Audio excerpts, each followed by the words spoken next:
Let's get talking now. Without doubt, the continued increase in the establishment of technology organizations and startups in Nigeria has been significant in recent years. Therefore, the need for corresponding legislation to regulate and provide a useful framework for Nigeria's rapidly increasing startup ecosystems becomes imperative. Against this backdrop, President Muhammadu Buhari on Thursday, 19th October 2022, signed the Nigerian Startup Act into law, thus bringing the nations in the list of African countries with startup laws.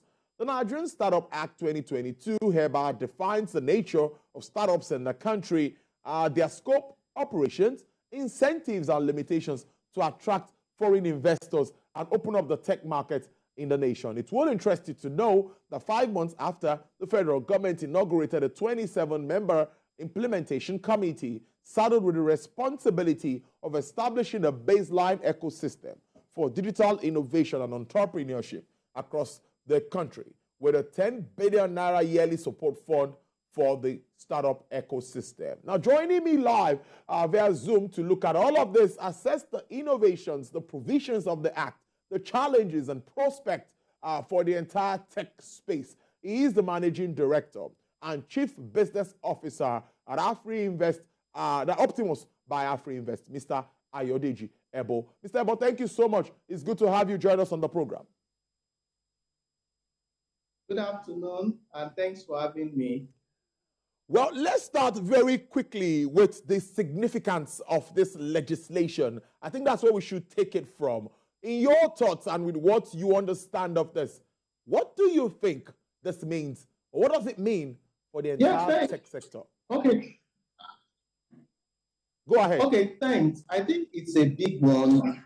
It's really positive for the startup sector, especially within the fintech space, because it helps, when you look at the act, it helps to address some of the challenges they are going through that has limited the growth of startups in Nigeria. So part of the provisions that we looked at is how can they assist and ensure that we have a lot of startups that are sustainable over time. And when you look at this, based on the act, that if you are 10 years or below, you must be operating for 10 years or below before you can, first of all, qualify. And 51% of the shares must be held by Nigerians. So that means it's trying to encourage those that may find it difficult to grow beyond 10 years that the act is trying to support. And they've also seen that there's also that capacity building. There's a focus on capacity building in terms of training, because most times you also look at startups. It's not just about funding. Yes, the act, which also sets out that there should be a seed funding seed funding structure that has been set in place, which is being supported by even the Nigerian Sovereign Wealth Fund, which will help people grow beyond the startup phase, which is seed funding is for startup. So it helps. And also some of those challenges around accelerator programs, incubator programs, are things that is being looked at or that has been focused on to help limit or reduce the challenges. We know there's still a lot around infrastructure that may not be captured, which is general. Cost of doing business is high. These are challenges that I feel if they're able to take care based on the law, based on the implementation of that law, it will reduce those challenges and it will help for us to have more sustainable businesses that will grow beyond 10 years. Well, in 2021, out of the $4 billion that came into for startup funding in Africa, Nigeria was able to attract about 1.37 billion, which was actually the highest. Can we do better if this act is properly implemented? Yes, thanks. I think we can do better if the act is properly implemented, because it's like creating a platform, creating an enabling environment. So for most potential investors that are looking at supporting fintech, they will also want to see what the economic environment is, what are the risks these guys are also exposed to, what is the cost of doing business, if will they be able to break even? Because once the cost is significantly high, break even may take a longer time. So it's really going to help. And by the time they also see their capacity, the grooming session, mentoring session that the act also focuses on, would help to encourage more funds or attract more funds to fintech, because it will give a bit of comfort. And in terms of the success rate would also increase. And once they see that success rate is increasing, it would enable more people to focus on Nigeria. Interesting stuff. I noticed that many times when we talk about acts or bills and laws of this nature, we talk many times about the regulatory framework of that industry. And now let's look at the present regulatory framework supporting startups in this part of the world. What do you think? What are the, in specifics, what should be rejigged? What can we do? Because when you look at all of this, many will tell you funding. But there is more to it than funding. Issues around regulatory framework seems to be an issue in this part of the world. Okay, thanks. And when we talk about regulations, there's within the fintech space, there's a lot of confusion that's going on. That clarity is limited because you also look at the startup, the regulations that guide the startup will be dependent on the sector that the startup is playing. So if you are for a fintech, for instance, you will also confirm, are you into a savings product, which you require a specific type of license? Are you into investment products that requires a particular type of license? Are you doing alternative crypto, which requires separate type of license? And if you're also trying to solve problems within the consumer goods, the regulation that guides you also differs. I know there's what I would say an organization that also monitors or coordinates the affairs of startups. But beyond that, there needs to be more clarity in terms of the regulations that is required.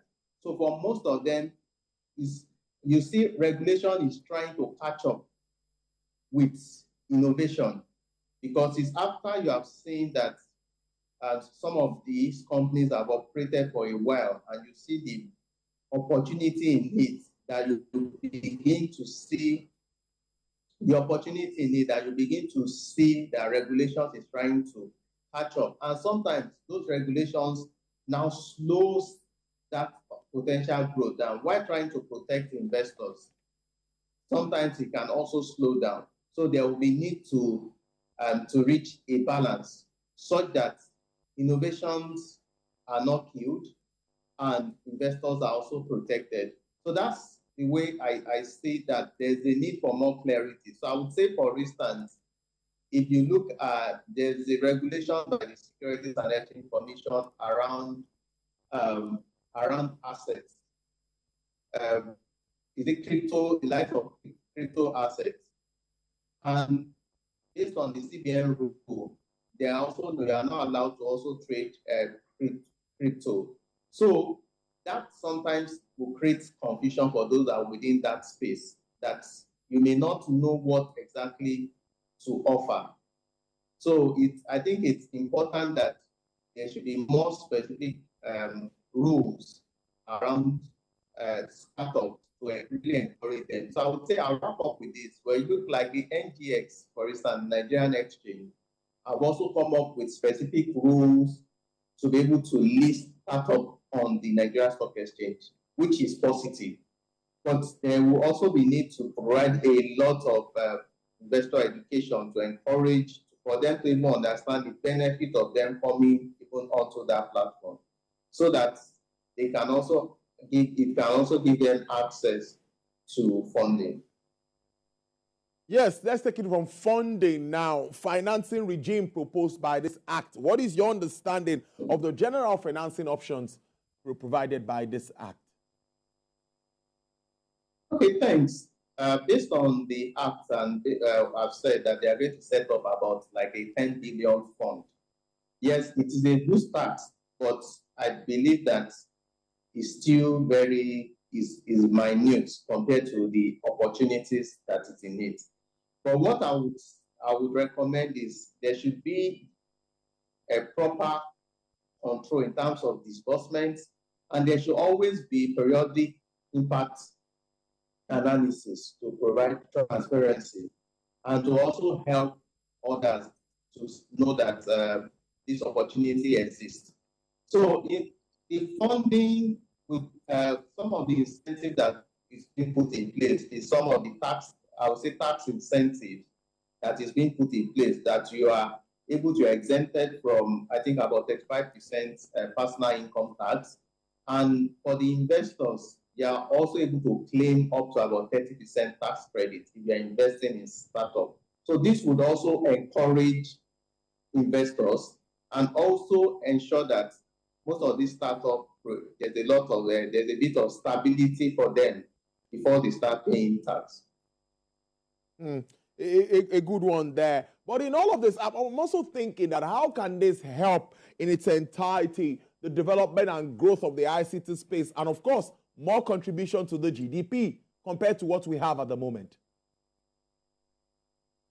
Okay, thanks. I think part of what would help beyond the funding is providing that enabling environment.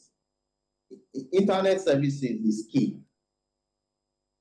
You would see that there's a need to invest in that. When you look at the levy on right of way, some of the levies that even state government puts even on those that are willing to provide those services may even be discouraging. I've forgotten, I think there's this state that passed a law that that waived the payment for right of way so that it will be cheaper for potential investors to provide internet services for in that state. These are the things that there should be more focus on creating that enabling environment. Cost of doing business is really high in Nigeria, and that also always limits growth and sustainability. So government will need to look around policies that would support them beyond just the funding. If we have the right infrastructure, that would also really help. Power, for a lot of them, they need to provide their power to keep their offices running. These are some of the things that I feel that can also help amplify or give a greater multiplier effect of whatever funding that government is giving. Interesting stuff. As long as this eradicates all of the uncertainties and all that we see in that industry, I'd still like to ask you as we wrap up the segment, do you think this would also impact FDIs one way or the other? Yes, I think definitely it will impact on FDIs. You know, what some of the seed funding, for instance, would have enabled some of these companies to stabilize. So when foreign investors are also looking at them, they will see that they are not green. So when you say green, just fresh, just having just the idea to a level, they started implementation, which gives a bit of comfort. And even for some of them, they might have even developed that product. And what they need is how to market, to take the product to the market. And we require significant funding. So at that point, it's easier to find those that are willing to invest in the country. But you know, beyond even the interesting idea, what FDI will also be looking at is how the economy is, the insecurity level. Some of those things are really important, that they look at the stability, policy, consistency, are the things they will also look at that will provide comfort for them to support the startups in Nigeria. So finally, implementation remains key. Many would say in Nigeria, we always come up with good laws, we come up with good policies, but when it comes to implementation, some say we now get to have some hiccups, either at the ministries, either at the agencies, anywhere. What do you think about implementation? I think a 27-man team has been set up by the ministry to kickstart the process. But in this totality, what are your thoughts around proper implementation? I think implementation cannot be overemphasized. It's really important to ensure that we try our best to implement. That is when we can expect a result. When you look at the documents on the surface, it looks so interesting and very insightful. But we all know we don't get too much excited about policy formation. It's more about how much of implementation. And they can also be provided, there can be a progress report, the impact analysis being done from time to time, if it's even biannually, just to be able to encourage. By the time even the foreign investors are seeing that based on the impact analysis, there's growth, based on number of funding, based on people that are able to pay back, based on the growth of some of these businesses and profitability, they will see that these are opportunities. And at the end of the day, it will help reduce the burden on the government. So it's important that we ensure that we see this to the end in terms of implementation, so that we can see the overall impact on the economy. Brilliant stuff as usual. I must thank you so much, Managing Director, Chief Business Officer, Afri Invest, Optimus by Afri Invest. Thank you so much, Mr. Odidiebo. Some issues with the network, but we're still able to make do of getting your points and your contributions with regards to this very important topic. Thank you so much. Do enjoy the rest of your day. Always my pleasure. Thanks for having me.